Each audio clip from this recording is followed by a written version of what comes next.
இந்தம்மா ஜூஸ் குடிக்க போறோம். எப்ப வாங்க? மீதி கொஞ்சம் இருந்தது, வேஸ்டா போய் மீதி குடிச்சிட்டு இருக்கேன்டா. அத குடிக்காதம்மா, வயிற்றுலாம் சேவமா போய போகுது. இத்தனை மாசம் ஃப்ரிட்ஜுக்குள்ள தான் வந்துச்சு, அதனால வயிற்றுக்கு ஒண்ணும் செய்யாதுடா. எதுக்கு தேவையில்லாம சொல்லிட்டு இருக்க? A few hours later. என்னது இது, வயிறு லைட்டா கலக்கிற மாதிரி இருக்கு. Round 1.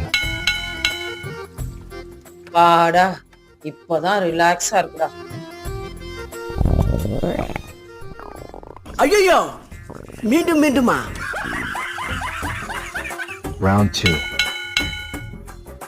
இது சரிப்பட்டு வராது. டேய், ஹாஸ்பிட்டல் போலாமாடா? பேச்சாடா பேசுன, கொஞ்சம் நெஞ்ச பேச்சா பேசுன.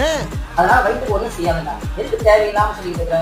இப்போ என் மனசுல உள்ள பாரமே குறைஞ்சிருச்சு.